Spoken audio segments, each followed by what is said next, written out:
napasok ako sa art, parang nung bata pa lang ako, siguro kinder, elementary, hindi ko na maalala. Pero nagdodrawing ako ng mga cartoons sa Channel 7, yung mga Disney, ganun. Tapos parang gumagawa ako ng portfolio, yung mga kariton na paper lang. Tapos pinapakita ko sa Air Max ko. Nagugustuhan niya. So parang habang lumalaki, gumagawa pa ako mga drawings. Tapos draw niya ako ng mga comics na pambata. Hindi ako marunong mag-draw ng tao nun eh. So ginagawa ko mga parang bilog lang na tao. Parang mga smiley face lang. Tapos parang parang gusto ko ng mga comics din dati. So nakikita ko yung mga story ng mga characters, mga X-Men, gano'n. So gumawa ako ng sarili kong gano'n. Pero mga bilog na tao lang na may powers. Tapos tumakbo yun hanggang elementary, grade 6. Pagdating ko ng high school, gumawa naman ng comics, mga tao, ang pangit ng anatomy, gano'n. Pero hindi ako tumitigil kasi ang sarap mag-drawing eh. Parang ang sarap maging artist. So parang doon ko na-express yung sarili ko, gano'n.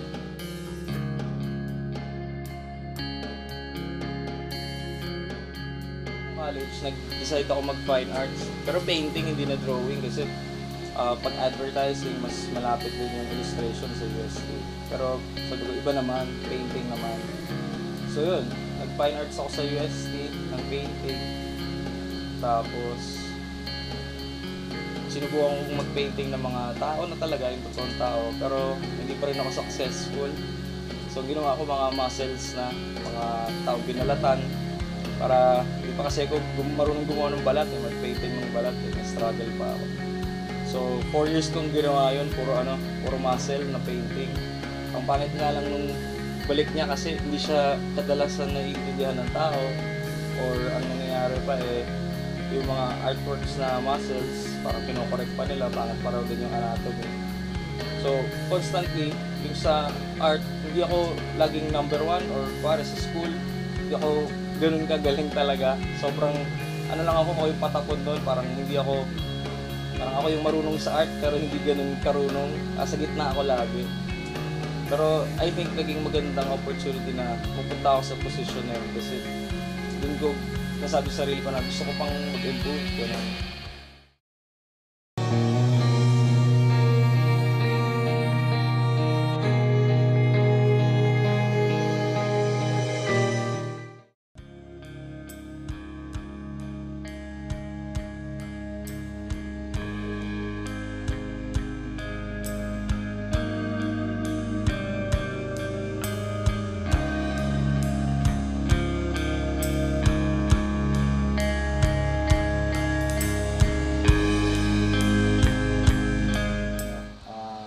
Pagkatapos ko mag-college, syempre, sa UST first of all, walang OJT yung mga painting. Siguro pwede yung kumuha, pero yung mga painting students, definitely, kayong bahala sa buhay nyo kung anong gusto nyo pagkatapos.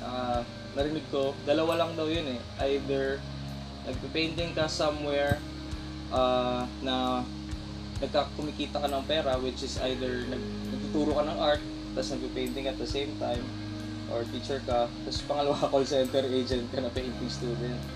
So, tinry ko mag-call center nung pagkatapos namin mag-college kasi kahit sino naman tinatanggap nila ron. Pero ang gusto ko talagang mangyari is mag-painting lang ako araw-araw sa bahay. Yun ang in-imagine kong trabaho after painting.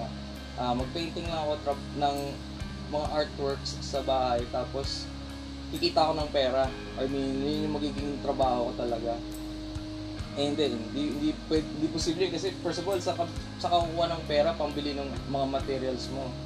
Parang wala kang pangbiling canvas, wala kang pangbili ng mga materials na tulad ng oil paint, linseed oil. Madaming hindi mo mabili kasi wala kang pera.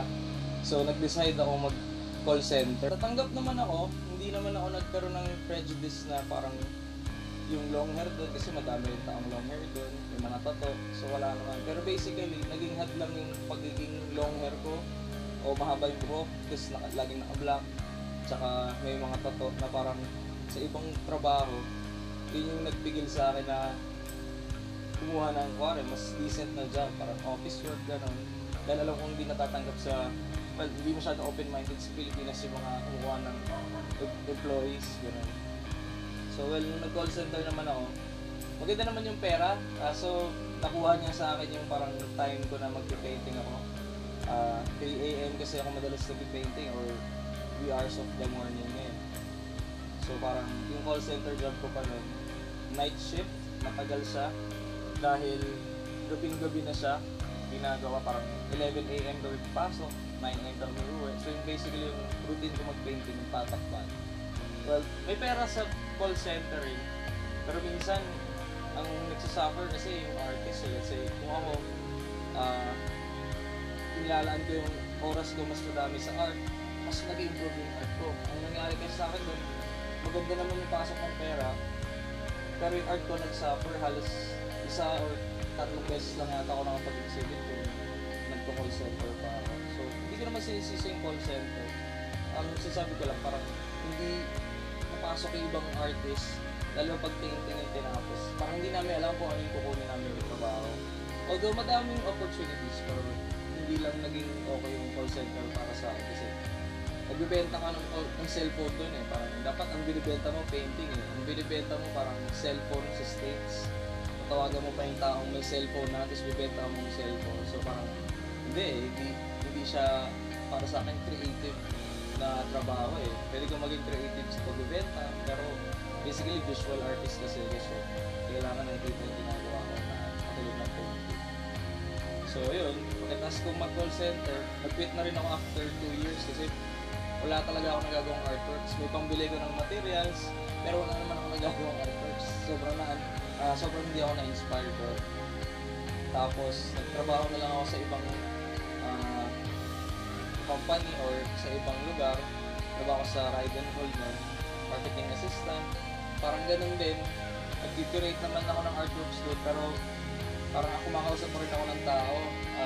Sabi nila, marunong daw ako kumausap ng tao, pero hindi ko art yun eh. Art ko kasi ito talaga eh, yung mga artworks eh. So parang naiiwan naman yung oras ko. Okay naman din yung pera doon, kaso hindi lang ako parang nagtagal. Kasi napagod din ako sobra doon. So ngayon, ang trabaho ko eh, full-time painter. Well, not necessarily yung bum na tinatawag ng mga Pilipino na parang pag tinatanong ka ng college course, anong course mo nung college? Painting. So ang trabaho mo ngayon? Nagpe-painting ako buong araw sa bahay. Bum ka, wala kang trabaho. Parang ang sakit sabihin nun sa isang artist na parang, teka lang, ikaw, nagtatrabaho ka sa isang company, whatever na company, call center or office, tapos may boss ka. Parang, ikaw, magtatrabaho ka ng mahirap, o pinaghirapan mo yung pera mo, tapos may boss ka na parang magsasabi sa'yo na kung ano gusto lang sabihin sa'yo, parang, minsan hindi ka nagiging magaling na tao or parang hindi ka umaangat kasi may boss ka, parang ikaw yung parang alipin nila doon. Well, in painting naman, hindi siya parang ganun, parang ikaw yung sarili mong boss eh. So, pag may pinaghirapan ka na artwork, ang pangit pa nga dito sa trabaho natin, yung profession natin is, ng mga artist is, pag gumawa ka ng isang painting, hindi 100% sure na maibibenta mo yan. So, para siyang mahirap na trabaho kasi umaasa ka kung magkakapera ka o hindi. Depende sa galing mo kung ano talaga yung nalaman mo throughout the years. Tapos, hindi kasi sweldo after mo mag-painting o hindi ka mo makakabenta. So, sobrang hirap ng struggle ng isang artist na yan.